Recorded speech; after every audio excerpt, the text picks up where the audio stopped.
Blog Talk Radio, the world's largest online radio network.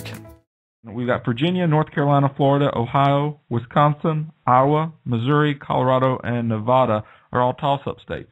And if the election were to be held today, Obama would win. He's got the most electoral votes, 237 to Romney's 181, but in the toss-up states, there's 120. But also in these polls, what people don't have you realize is that they heavily poll the Democratic Party.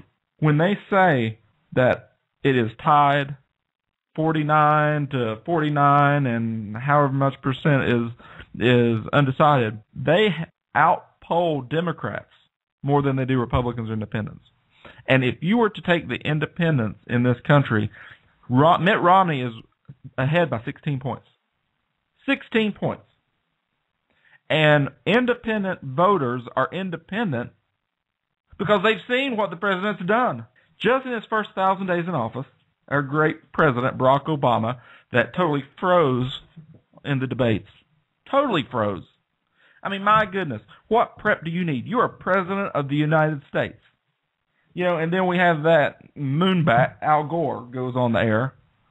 And he says, oh, it's because of the altitude. Mitt Romney practiced in Denver, and the altitude got to Barack Obama. This president has never had to defend himself. Never had to defend himself. He's had the media on his side the whole time. He surrounds himself with yes people, which is exactly what somebody shouldn't do.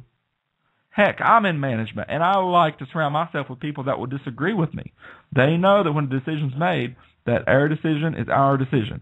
My decision. But I don't get well-rounded advice from a group of people that's just going to tell me yes. And that's what Obama has surrounded him. But let me tell you, the U.S. debt increased by an average of $4.2 billion per day. That's billion with a B. The total rise in that time breaks down to more than $13,000 in additional debt for every single American. The government spent more than $9.6 trillion, about 60% more than what Washington took in. In the last 1,000 days, America spent $1.2 trillion in interest on the debt. By itself, that would represent the world's 15th largest economy, just on our interest.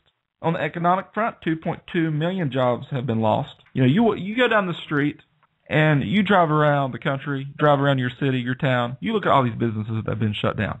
You know, when we elected this president, he said hope and change, hope and change. Well, he sure gave us hope and change. We need to approach this election like we are hiring the CEO of a company. Politicians are our employees. They're not high and mighty. They think they're high and mighty. They're not high and mighty. In fact, most politicians are mushy-headed people because they only do what they think people may want. They don't have the backbone to stand up for things, for the most part. I mean, tell me one person that's went to Washington, D.C. as a politician and came back a better person. I can't name one. And I know several politicians. But we need to approach this like we're hiring a CEO of a company or hiring someone to run a business for us. We are on the board, the voters are on the board of this company. This company, for instance, will be the United States of America. And we have a CEO that we need to look back and see what has he done compared to what he said he would do when we hired him, when we put him. And his contract's up for renewal. Are we going to renew his contract, or are we going to let him go and bring somebody else in with a little bit better experience and that maybe could turn our company around? Blog Talk Radio, where millions of hosts and listeners gather.